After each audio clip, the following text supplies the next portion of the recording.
దేవుని పరిశుద్ధ నామమునకు ఘనత, మహిమ, ప్రభావములు కలుగునుగాక. హల్లెలూయా.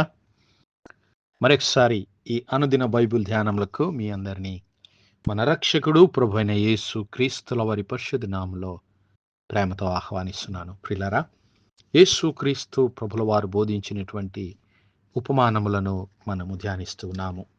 యేసు క్రీస్తు ప్రభుల వారి ఉపమానములు దేవుని పరలోక రాజ్యపు మర్మములు.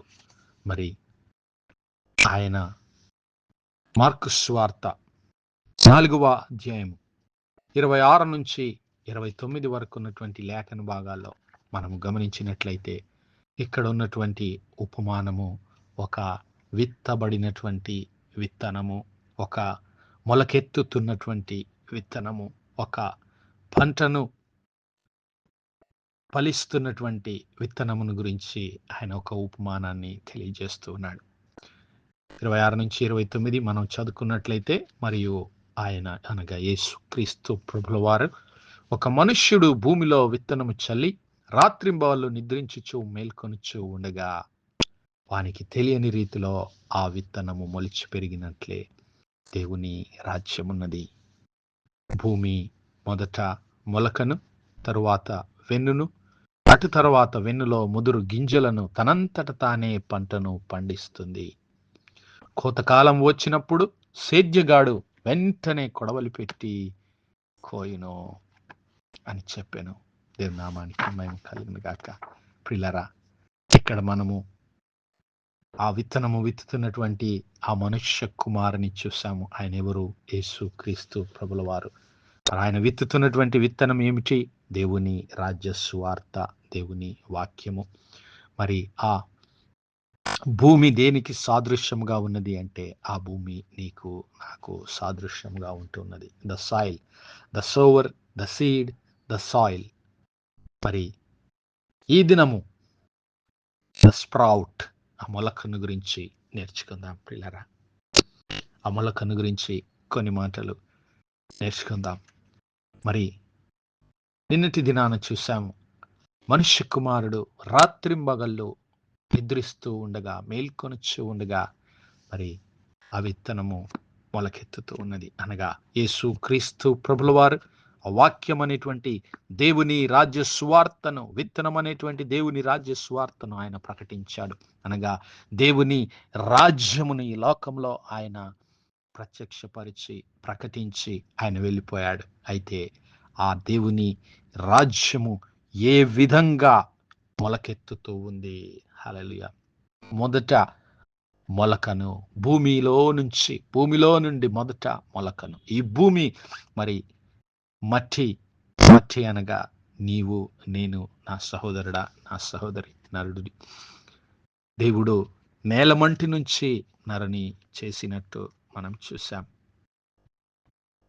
మరి ఆ నేలమంటిలో దేవుని వాక్యము, ఆ మట్టి అయి ఉన్నటువంటి నీ హృదయంలో దేవుని మాటలు, జీవము కలిగినటువంటి మాటలను నీవెప్పుడైతే భద్రపరుచుకుంటావో అవి మరి మొలకెత్తడం ప్రారంభిస్తాయి. అనగా నూతన జీవమును, హల్లెలూయా, నిత్య జీవమును క్రీస్తు ప్రభుల వారు అనుగ్రహించేటటువంటి నీ నూతన జీవితమును నీ హృదయంలో, నీ యొక్క ఆత్మీయ జీవితంలో చూడగలుగుతావు.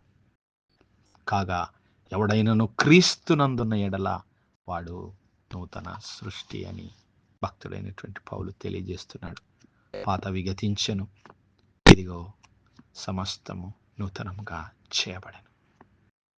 నీవెప్పుడైతే క్రీస్తు ప్రభుల వారిని నీ సొంత రక్షకుడిగా, రాజుగా, ప్రభువుగా నీ హృదయంలో చేర్చుకుంటావో, అనగా ఆయన ఆజ్ఞలను ప్రేమించి ఆయన మాటలకు నీవు ఎప్పుడైతే సంపూర్ణ విధేయత చూపగలుగుతావో, నీ జీవితాన్ని సమర్పించుకోగలుగుతావో, అప్పుడు ఆయనలో ఉన్నటువంటి జీవము మనలోనికి ప్రవహిస్తూ ఉంది.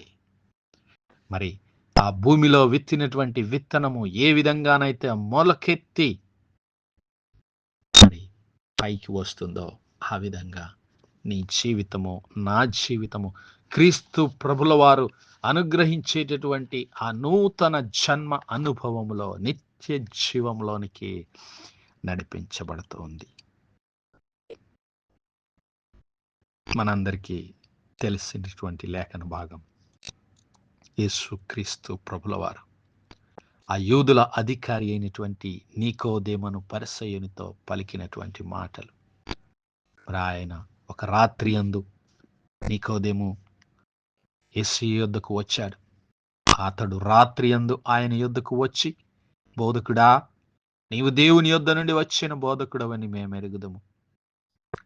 దేవుడు అతనికి తోడై ఉంటేనే కాని నీవు చేయుచున్న సూచక క్రియలను ఎవడునూ చేయలేడు అని ఆయనతో చెప్పాను.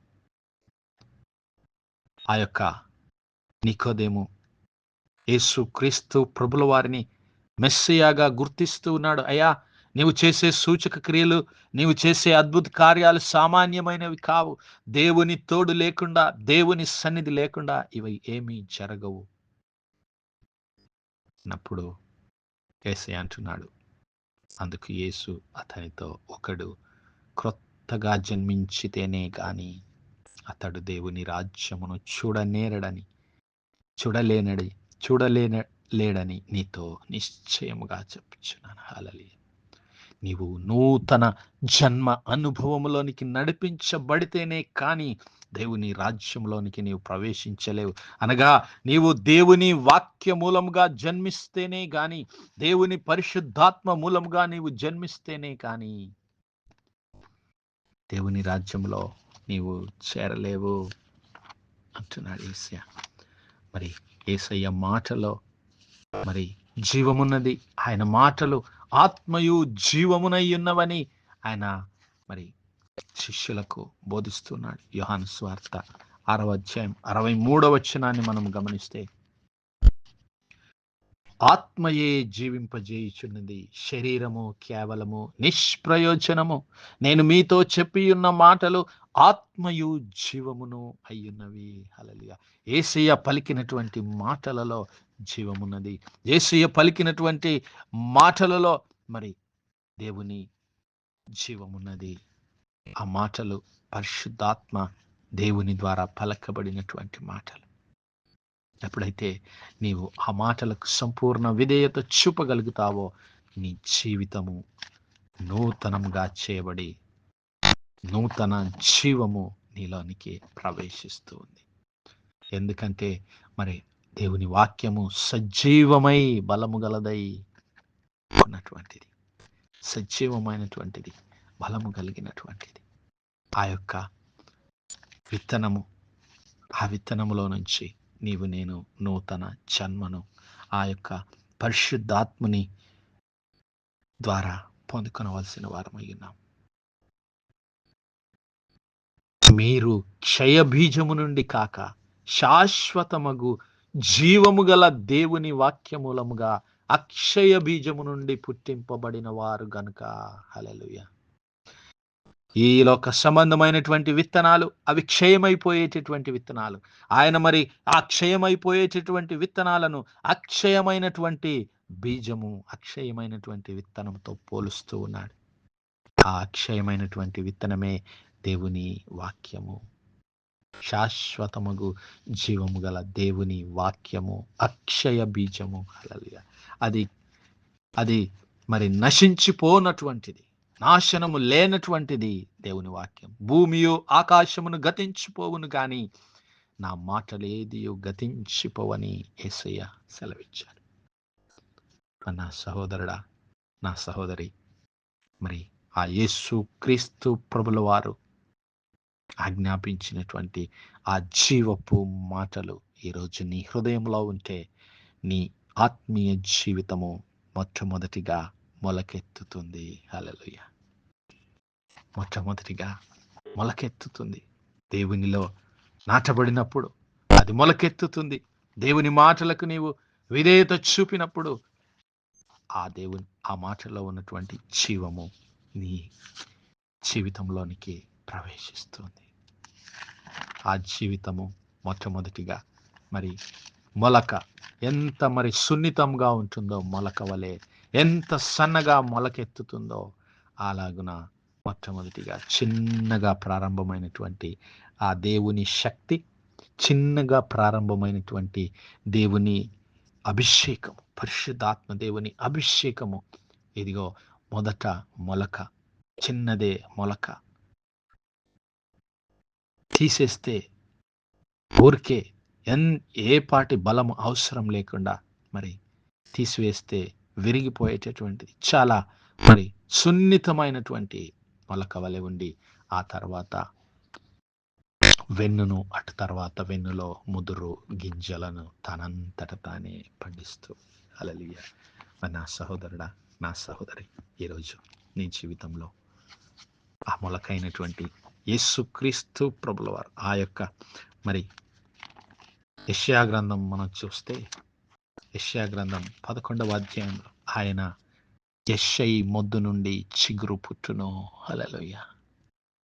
యెషయి మొద్దు నుండి పుట్టినటువంటి ఆ చిగురు, ఆ మొలక యేసుక్రీస్తు ప్రభుల వారు. మరి ఆయనలో నుంచి ఈరోజు నీవు నేను అనేకమైనటువంటి మొలకలు బయలుదేరాలని, అనేకమైనటువంటి చిగురులు ఉదయించాలని, అనేకమైనటువంటి వెన్నులు ఉదయించాలని, అనేకమైనటువంటి గింజలు, విత్తనములు రావాలని దేవుడు కోరుకుంటున్నాడు. అనేకులను మహిమలోనికి నడిపించడానికే ఆ క్రీస్తు ప్రభుల వారు ఆయన ఒక విత్తనముగా మారిపోయాడు. గోధుమ గింజ వలె ఆయన ఈ భూలోకంలో మరణించాడు, పాతిపెట్టబడ్డాడు, పునరుత్థానుడిగా తిరిగి లేచి సజీవుడిగా, సశరీరుడిగా, మహిమా శరీరంతో దేవుని కుడి పార్శ్వమున ఆసీనుడై ఉన్నాడు. ఆ యేసయ్యను మన హృదయంలో చేర్చుకుందాం. యెషయి మొద్దు నుండి చిగురు మొలచినలాగా యేసుక్రీస్తు ప్రభుల వారి నుంచి నీవు నేను వేరుగా, చిగురుగా, మొలకగా, వెన్నుగా ఫలిద్దాం. అతి కృప, అతి ధన్యత దేవుడు మనందరి జీవితాల్లో దయచేయను గాక. ఆమేన్, ఆమేన్, ఆమేన్. ప్రార్థించుకుందాం. హల్లెలూయా, హల్లెలూయా, హల్లెలూయా, హల్లెలూయా, హల్లెలూయా. స్తోత్రము, స్తోత్రము, స్తోత్రము, స్తోత్రములు తండ్రి. అత్యంత కృపాభరితుడువు, అత్యున్నత సింహాసనంపై ఆసీనుడైన మా ప్రియ ప్రభువా, నిత్యం కలిగిన మా దేవా, సైన్యములకు అధిపతి వగు మా యెహోవా తండ్రి, కృపా కనికరములు గల మా ప్రభువా, సూర్యోదయం మొదలుకొని ఇంత మటుకు మా తండ్రి మీ చాలా రెక్కల నీడని భద్రపరిచి, అయ్యా మరొకసారి మీ ప్రియ కుమారుడు మా ప్రభువైన యేసు క్రీస్తుల వారి పరిశుద్ధ నామములో దేవా మీ కృపా సింహాసనం యొద్ద ప్రార్థించడానికి సజీవ లెక్కలో మమ్మల్ని లెక్కించిన మీ ప్రేమకు వందనాలు, కృతజ్ఞతాస్తుతులు, స్తోత్రాలు, స్తోత్రాలు, స్తోత్రాలు చెల్లిస్తున్నాం దేవా. దినమెల్లా మీ యొక్క పరిశుద్ధాత్మ సహాయం, నడిపింపు, ఆదరణ మాకు అనుగ్రహించిన దేవా మీకే స్తుతులు, స్తోత్రాలు. అవును మా ప్రభువా, యెషయి మొద్దు నుండి చిగురు ఉదయించును. యెషయి మొద్దు నుండి యేసు క్రీస్తు ప్రభుల వారు మరి చిగురుగా ఈ లోకంలో ప్రవేశించాడు. మరి ఆ యేసు క్రీస్తు ప్రభుల వారిని మా హృదయాల్లో చేర్చుకొని, ఆయన జీవము కలిగినటువంటి మాటలను మా హృదయంలో చేర్చుకొని, పరిశుద్ధాత్మ శక్తిని మేము పొందుకొని మొలక వలె, మొక్క వలె, వెన్నుల వలె, ముదురు గింజల వలె పంటను మీ మహిమార్థమై ఫలించడానికి ప్రభా మీ యొక్క పరిశుద్ధాత్మ శక్తి, అభిషేకం మాలో ప్రతి ఒక్కరికి దయచేయమని వేడుకుంటున్నాం. కనికరం గల మా తండ్రి, ఈ వర్తమానాలు వినిచిన ప్రతి బిడ్డను, ప్రతి కుటుంబాన్ని మీరు దర్శించండి ప్రభా. బిడ్డలు మీ కొరకు మొలకెత్తేటటువంటి మొలకలుగా, వెన్నులుగా, ముదురు గింజలుగా, పంటలుగా, ఫలములు ఫలించే కృప, ఆత్మ ఫలములు ఫలించే కృప ప్రతి బిడ్డకు, ప్రతి కుటుంబానికి దయచేయమని వేడుకుంటున్నాం. కృపగల దేవా, బలహీనులుగా ఉన్నటువంటి మా బిడ్డలను జ్ఞాపకం చేసుకునండి ప్రభు. ఆసుపత్రి పడకల మీద ఉన్నటువంటి బిడ్డలను యేసయ్యా మీ గాయపడిన హస్తం చేత ముట్టి సంపూర్ణ స్వస్థత, ఆరోగ్యం, బలమును దయచేయమని వేడుకుంటున్నాం. యేసయ్యా కలువరి శిలువలో మీరు పొందిన గాయముల చేత మాకు స్వస్థత కలుగుచున్నది. నిశ్చయముగా మీరు మా రోగములను భరించారు, మా వ్యసనములను వహించారు, మా దోషముల నిమిత్తం మీరు నలుగుట్టుబడ్డారు, మా అపరాధముల నిమిత్తం మీరు హింసించబడ్డారు. మా సమాధానార్థమైన శిక్ష మీ మీద పడిందయ్యా. మీరు పొందిన దెబ్బల చేత మాకు స్వస్థత కలిగించున్నది యేసయ్యా. అట్టి స్వస్థతల మేర మేమందరము స్థిరపరిచి బలపరచబడే కృప దయచేయమని వేడుకుంటున్నాం అయ్యా. మరి ప్రత్యేకంగా మా యవన బిడ్డల చుట్టూ మీ కాపుదల దయచేయండి. మీ పరిశుద్ధాత్మ అభిషేకం బిడ్డలపై కుమ్మరించమని మహిమ, ఘనత, ప్రభావాలు మీ నామానికే చెల్లిస్తూ మా ప్రభును, మీ ప్రియ కుమారుడు, మా రక్షకుడైన యేసు క్రీస్తుల వారి పరిశుద్ధ నామమున ప్రార్థించి వేడుకుంటున్నాం మా పరలోకపు తండ్రి. Amen. Amen. Amen. God bless you all. Praise the Lord. Shalom.